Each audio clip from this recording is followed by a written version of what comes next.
Isang pinagpalang araw sa inyong lahat, tayo po'y magdinilay sa salita ng Diyos, ang pinagmumulan ng awa at tawa ng ating buhay ang salitawa. Masama bang humingi ng sign? Ang sagot, hindi. Pero sa paghingi ba natin ng sign, handa ba tayong mapakinggan o tanggapin kung ano man ang kagustuhan ng Diyos? Narinig po natin sa ating ebanghelyo ngayon na ang mga tao'y humihingi ng tanda kay Jesus. Pero sabi ni Jesus, no sign will be given to them except the sign of Jonah. Ano ba itong tanda na pinakita ni Jonah sa mga Ninevites na siyang nagdulot ng kanilang pagsisisi at pagbabalik loob sa Diyos?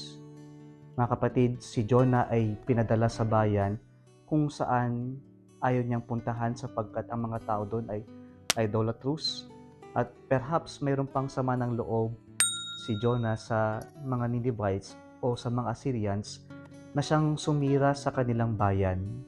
Pero doon siya pinadala ng Diyos para maging instrumento ng kanilang pagsisisi at pagbabago. And the Ninevites listened to Jonah. Kaya po, hindi masama ang humingi ng tanda. Pero kapag tayo humingi ng tanda, kailangan natin una-una sa lahat ng humility, pagpapakumbaba.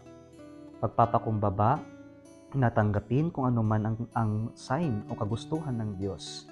Na hindi yung kagustuhan natin ang masusunod, pero ang kagustuhan ng Diyos. Pangalawa, kapag tayo humingi ng tanda o sign, kailangan tayong bukas na tanggapin.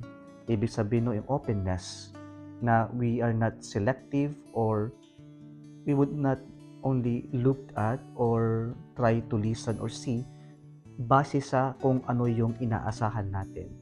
Pero maging bukas tayo na makita at mapakinggan kung ano man yung tandang ibibigay ng Diyos. Pangatlo, kapag humingi tayo ng tanda, dapat marunong tayong makinig or to listen. Why? Because it is in listening that we come to see and hear the will of God.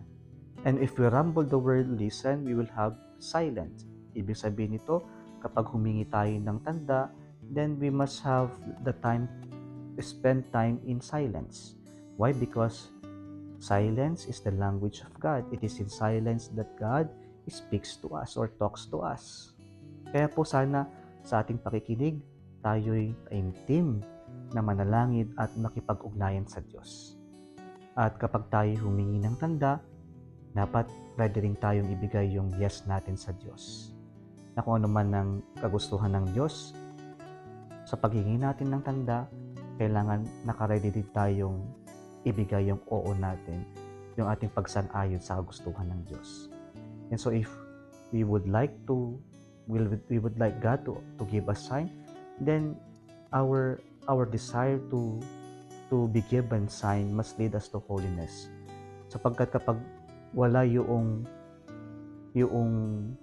pamamaraan na yung paghingi natin ng tanda ay dadalhin tayo sa kabadalan o sa Diyos, walang silbi yung paghingi natin ng sign.